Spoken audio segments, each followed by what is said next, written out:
प्रधानमंत्री ने रोजगार देने का काम किया। यह है मोदी और कांग्रेस की सरकार में फर्क। अध्यक्ष महोदय, प्रधानमंत्री जी द्वारा, मोदी जी द्वारा जिस तरह से लोगों ने कहा कि किसान का हम वो करेंगे, ये करेंगे, कांग्रेस हमेशा किसान को गरीबी रखा। संसद के इस नए भवन में जब आदरणीय राष्ट्रपति जी हम सबको संबोधित करने के लिए आई और जिस गौरव और सम्मान के साथ सेंगोल पूरे प्रोसेशन का नेतृत्व कर रहा है और हम सब उसके पीछे पीछे चल रहे थे। नए सदन में ये नई परंपरा भारत के आजादी के उस पवित्र पल का प्रतिबिंब जब साक्षी बनता है तो लोकतंत्र की गरिमा कई गुना ऊपर चली जाती है।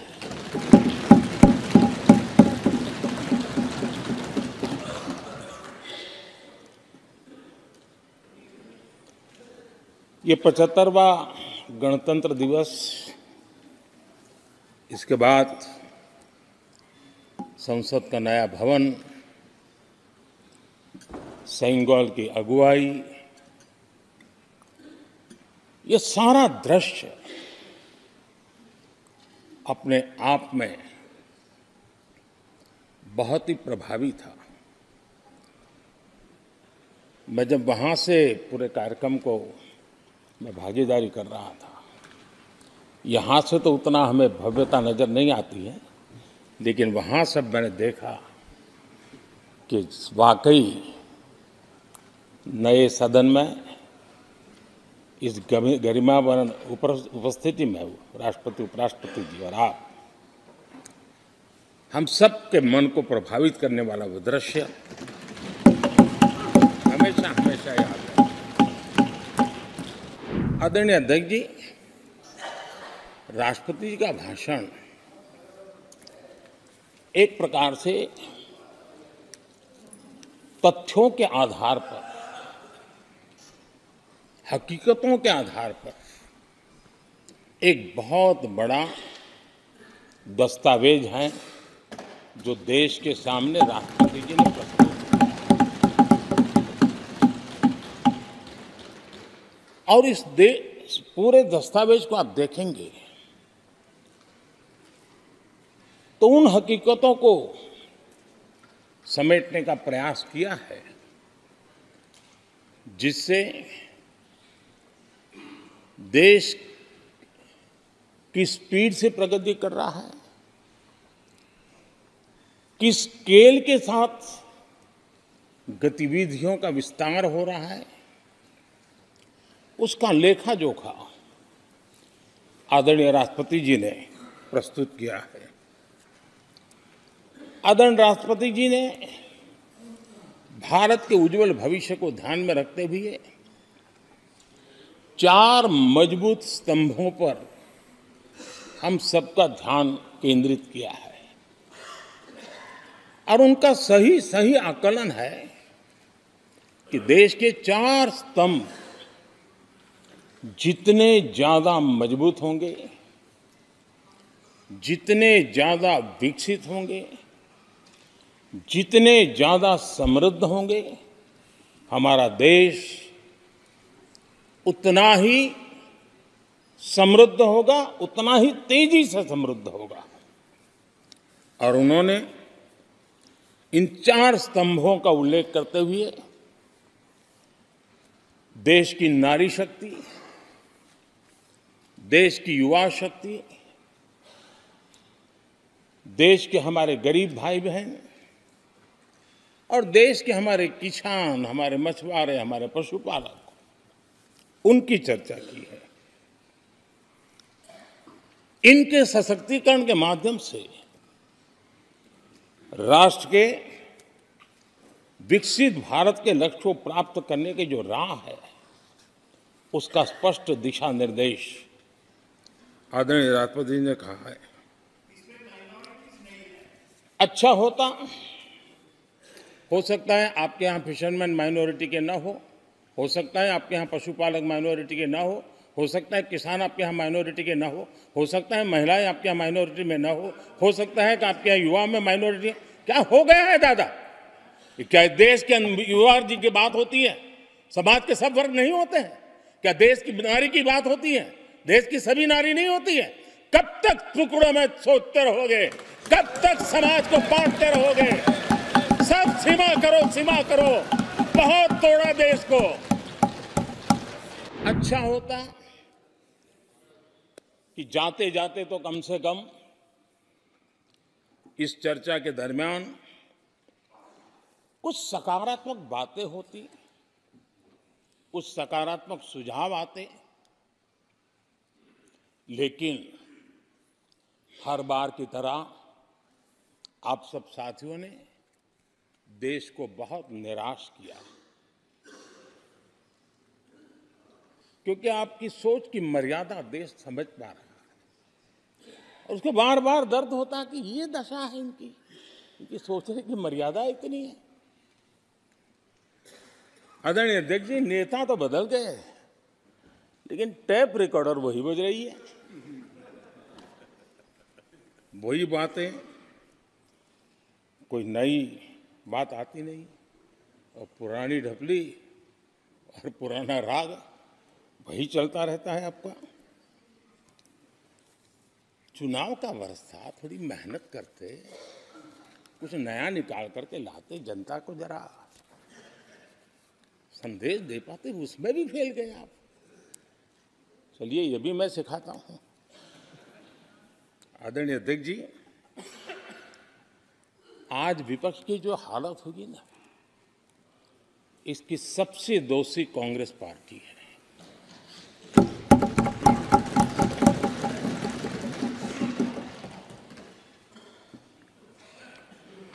कांग्रेस को एक अच्छा विपक्ष बनने का बहुत बड़ा अवसर मिला और 10 साल कम नहीं होते, लेकिन 10 साल में उस दायित्व को निभाने में भी वे पूरी तरह विफल गए और जब खुद विफल हो गए तो विपक्ष में और भी होनहार लोग हैं, उनको भी उभरने नहीं दिया, क्योंकि फिर मामला और गड़बड़ हो जाए। इसलिए हर बार यही करते रहे कि और भी विपक्षी जो तेजस्वी लोग हैं उनको दबा दिया जाए।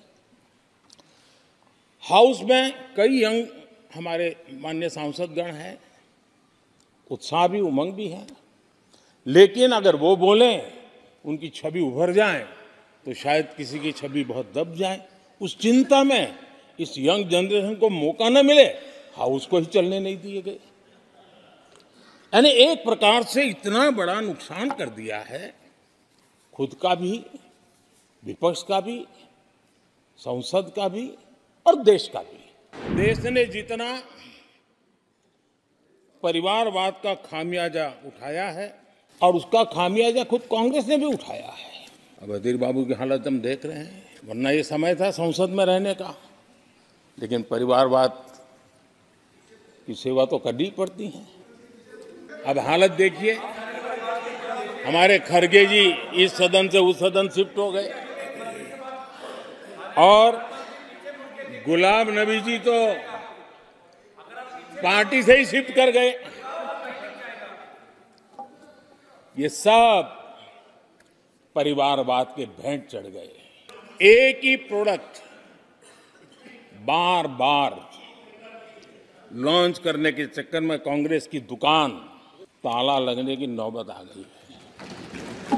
अरे दुकान हम नहीं कह रहे, आप लोग कह रहे हैं।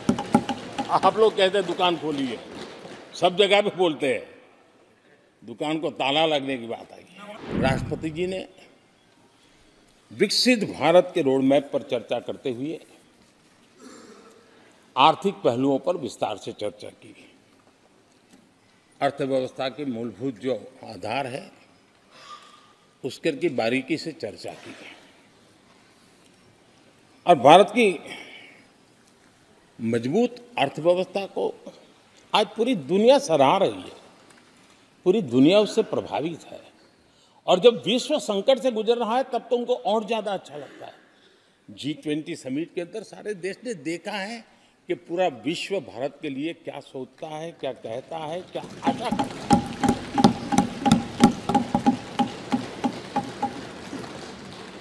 और इन सारे 10 साल के कार्यकाल के अनुभव के आधार पर आज की मजबूत अर्थव्यवस्था को देखते हुए जिस तेज गति से भारत विकास कर रहा है, उसकी बारीकियों को जानते हुए मैं विश्वास से कहता हूं, और इसीलिए मैंने कहा है कि हमारे तीसरे टर्म में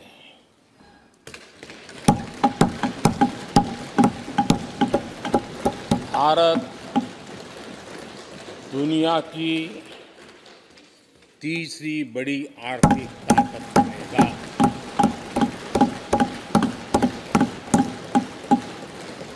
और ये मोदी की गारंटी है।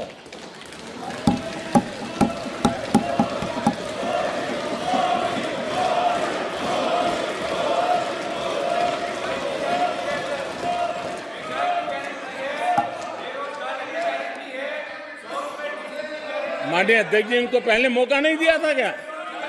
सबको मौका दिया है ना? हाँ,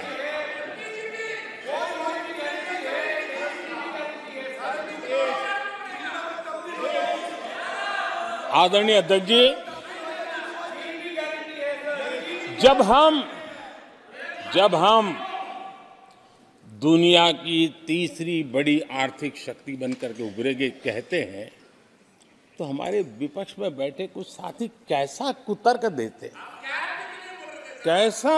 देते हैं। वो कहते हैं इसमें क्या है, ये तो अपने आप हो जाएगा। क्या कमाल है आप लोगों की। मोदी का क्या है, ये तो अपने आप हो जाएगी। उस समय ये ब्रह्मांड के बड़े अर्थशास्त्री कह रहे थे कि तीसरे नंबर पर 30 साल में हम पहुंच जाएंगे। 30 साल। और फिर कहा था ये मेरा विजन, जो मैं मनमोहन सिंह नहीं थे उस वक्त, देखो मनमोहन सिंह नहीं थे। बहुत लोग हैं जो ये ख्यालों में रहते हैं वो ब्रह्मांड के सबसे बड़ी अर्थशास्त्री है। ये लोग 2014 में कह रहे हैं और विजन क्या देखते हैं 2044, यानी 2044 तक तीसरी अर्थव्यवस्था की बात। ये इनकी सोच, ये इनकी मर्यादा, सपना भी देखने का सामर्थ्य खो चुके थे लोग। संकल्प तो दूर की बात थी। 30 साल का इंतजार करने के लिए मेरे देश की युवा पीढ़ी को कह कर गए थे, लेकिन हम आज आपके सामने विश्वास से खड़े हैं, इस पवित्र सदन में खड़े हैं, और मैं आपको विश्वास दिलाता हूं कि 30 साल हम नहीं लगने देंगे। ये मोदी की गारंटी है। मेरे तीसरे कार्यकाल में देश दुनिया की तीसरी आर्थिक शक्ति बन जाए।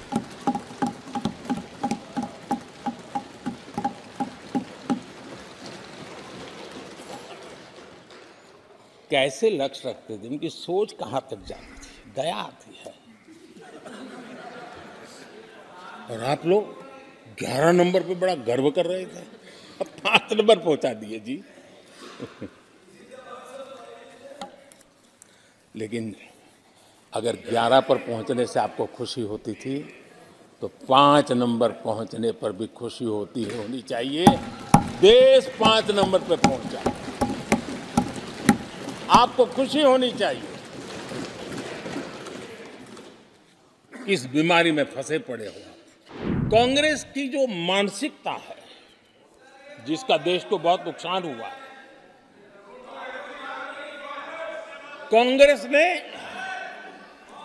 देश के सामर्थ्य पर कभी भी विश्वास नहीं किया।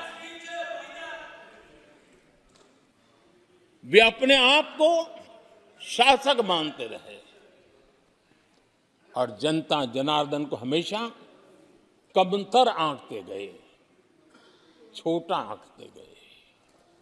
आदरणीय अध्यक्ष जी, देश के नागरिकों के लिए कैसा सोचते थे, मैं जानता हूं, मैं नाम बोलते ही उनको जरा चुभन होगी, लेकिन 15 अगस्त लाल किले से प्रधानमंत्री नेहरू ने जो कहा था वो मैं जरा पढ़ता हूं। लाल किले से भारत के प्रथम प्रधानमंत्री ने जो कहा था वो पढ़ रहा हूं, नेहरू जी ने। उन्होंने कहा था, हिंदुस्तान में काफी मेहनत करने की आदत आम तौर से नहीं है। हम इतना काम नहीं करते जितना कि यूरोप वाले या जापान वाले या चीन वाले या रूस वाले या अमेरिका वाले करते हैं। ये नेहरू जी लाल किले से बोल रहे हैं। यह न समझिए, यह न समझिए कि यह न समझिए कि वह कौमें, ये न समझिए कि वह कौमें कोई जादू से खुशहाल हो गई। वो मेहनत से हुई है और अक्ल से हुई है। ये उनको सर्टिफिकेट दे रहे हैं, भारत के लोगों को नीचा दिखा रहे हैं।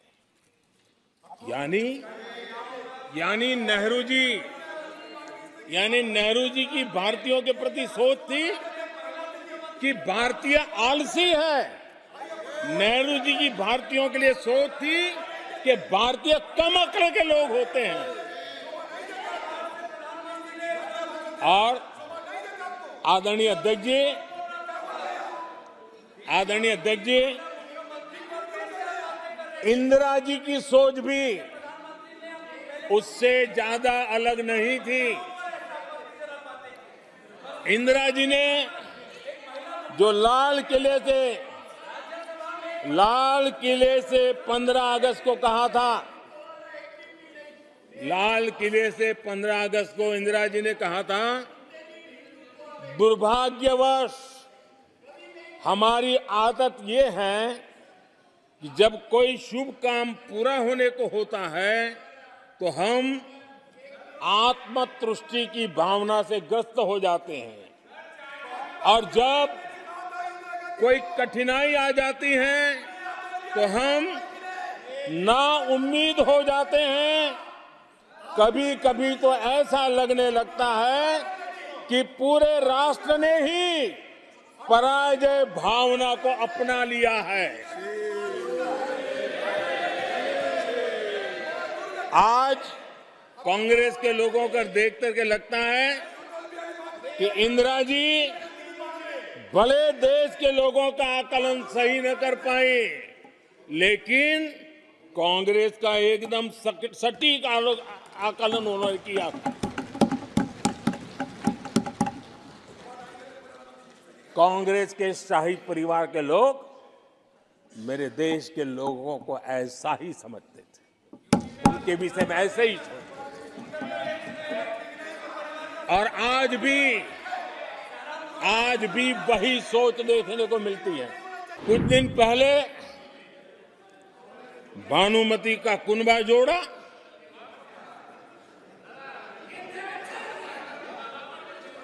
लेकिन फिर एकला चलो रे करने लग गए। कांग्रेस के लोगों ने नया मोटर मैकेनिक का काम सीखा है, और इसलिए अलाइनमेंट क्या होता है उसका ज्ञान तो हो गया होगा, लेकिन मैं देख रहा हूं अलायंस का ही अलाइनमेंट बिगड़ गया।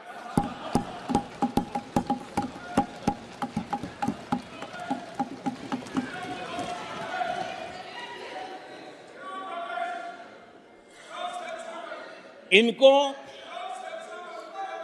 अपने इस कुनबे में अगर एक दूसरे पर विश्वास नहीं है तो ये लोग देश पर विश्वास कैसे करेंगे? आदरणीय अध्यक्ष जी, हमें देश के सामर्थ्य पर भरोसा है, हमें लोगों की शक्ति पर भरोसा है। आदरणीय अध्यक्ष जी, देश की जनता ने हमें जब पहली बार सेवा करने का अवसर दिया तो हमने पहले कार्यकाल में यूपीए के समय के जो गड्ढे थे वो गड्ढे भरने में हमारा काफी समय और शक्ति लगी। हम पहले कार्यकाल में वो गड्ढे भरते रहे। हमने दूसरे कार्यकाल में नए भारत की नींव रखी और तीसरे कार्यकाल में हम विकसित भारत को निर्माण को नई गति देंगे। अब हमारी सरकार का तीसरा कार्यकाल भी बहुत दूर नहीं है।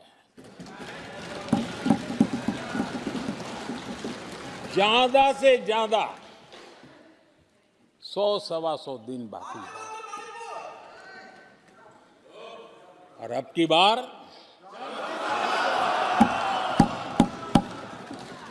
पूरा देश कह रहा है, अब की बार खड़गे जी भी कह रहे हैं। लेकिन अध्यक्ष जी, मैं आमतौर पर ये आंकड़े के चक्कर में नहीं पड़ता, लेकिन मैं देख रहा हूं देश का मिजाज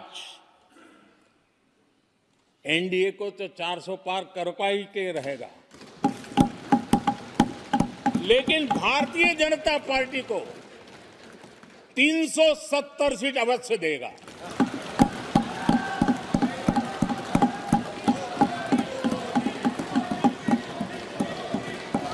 बीजेपी को 370 सीट और एनडीए को 400 पार। हमने 10 करोड़ फर्जी नाम हटाए हैं। अभी लोग पूछते हैं पहले इतना आंकड़ा था, क्यों कम हुआ? आपने ऐसी व्यवस्था बनाई थी जिस बेटी का जन्म नहीं हुआ उसको आपके यहां से विधवा पेंशन जाते थे। और ऐसे सरकारी योजनाओं को मारने के जो रास्ते थे ना, 10 करोड़ फर्जी नाम बंद किए। ये जो परेशानी है ना इन चीजों की है, क्योंकि रोजमर्रा की काय उनकी बंद हो गई है। आदरणीय अध्यक्ष जी, हमने ये फर्जी नामों को हटाने से करीब करीब 3 लाख करोड़ रुपया फर्जी हाथों में जाने से बचाया, गलत हाथों में जाने से बचाया। देश के टैक्स पेयर का पाई बचाना और सही काम में लगाना, इसके लिए हमने जीवन खपा रखे हैं।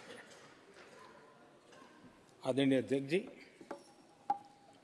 सभी राजनीतिक दलों को भी सोचने की जरूरत है और समाज में भी जो लोग बैठे हैं उनको देखने की जरूरत है। आज देश का दुर्भाग्य है, पहले तो क्लासरूम में भी कोई अगर चोरी करता था, किसी की कॉपी करता था, तो वो भी 10 दिन तक अपना मुंह किसी को दिखाता नहीं था। आज जो भ्रष्टाचार के आरोप जिन पे सिद्ध हो चुके हैं, जो जेलों में समय निकाल करके पैरोल पर आए, आज वॉशिंग मशीन से भी बड़ा कंधे पे लेकर के महिमा मंडन कर रहे हैं ऐसे चोरों का सार्वजनिक जीवन में। कहां ले जाना चाहते हो देश को तुम? जो सजा हो चुकी है, मैं ये तो समझता हूं कि आरोप जो है उनके लिए तो आप सोच सकते हैं, लेकिन जो गुनाह सिद्ध हो चुका है, जो सजा काट चुके हैं, जो सजा काट रहे हैं, ऐसे लोगों का महिमा मंडन करते हो आप। कौन सा कल्चर और देश की अभावी पीढ़ी को क्या प्रेरणा देना चाहते हो आप? कौन से रास्ते और ऐसी कौन सी आपकी मजबूरी है?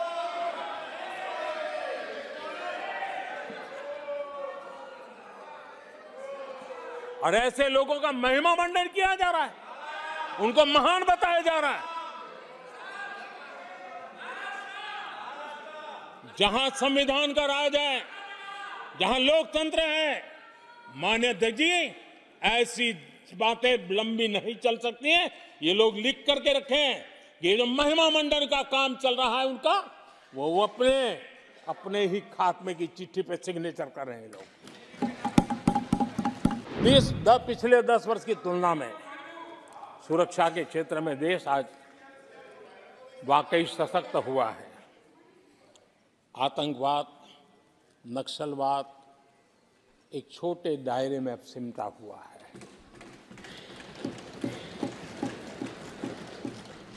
लेकिन भारत की जो टेररिज्म के प्रति जीरो टॉलरेंस नीति है, आज पूरे विश्व को भी भारत की इस नीति की तरफ चलने के लिए मजबूर होना पड़ा। भारत की सेनाएं सीमाओं से लेकर के समंदर तक अपने सामर्थ्य को लेकर के आज भी उनकी ताकत है। हमें हमारी सेना के पराक्रम पर गर्व होना चाहिए। हम कितना ही उनके मोरल तोड़ने की कोशिश करें, मुझे मेरी सेना पर भरोसा है। मैंने उनके सामर्थ्य को देखा है। कुछ राजनेता सेना के लिए हल्के फुल्के शब्द बोल दें, इससे मेरे देश की सेना डिमोरलाइज होगी। ये सपनों में कोई रहते तो निकल जाए। देश के मूड को वो खत्म नहीं कर सकते। और किसी के एजेंट बन करके इस प्रकार की भाषा अगर कहीं से भी उठती है, देश कभी स्वीकार नहीं कर सकता है। और जो खुलेआम देश में अलग देश बनाने की वकालत करते हैं,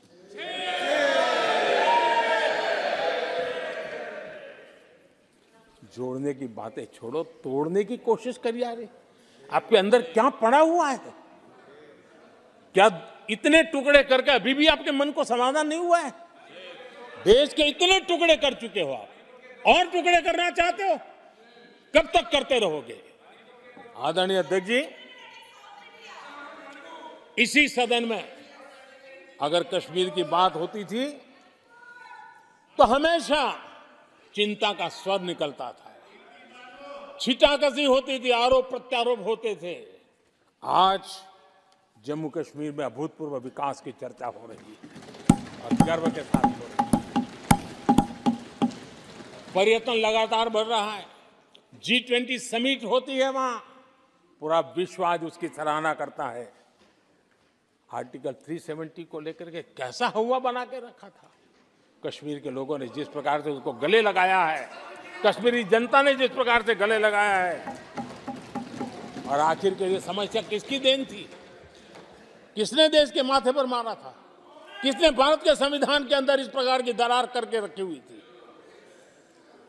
आदरणीय अध्यक्ष जी, अगर नेहरू जी का नाम लेते हैं तो उनको बुरा लगता है, लेकिन कश्मीर को जो समस्याएं झेलनी पड़ी उसके मूल में उनकी ये सोच थी और उसी का परिणाम है देश को भुगतना पड़ा। जम्मू कश्मीर के लोगों को, देश के लोगों को नेहरू जी की गलतियों का बहुत बड़ी कीमत चुकानी पड़ी है। आदरणीय अध्यक्ष जी,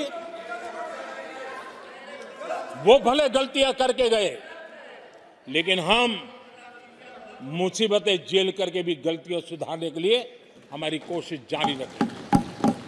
हम रुकने वाले नहीं हैं। हम देश के लिए काम करने के लिए निकले हुए लोग हैं। हमारे लिए नेशन फर्स्ट है।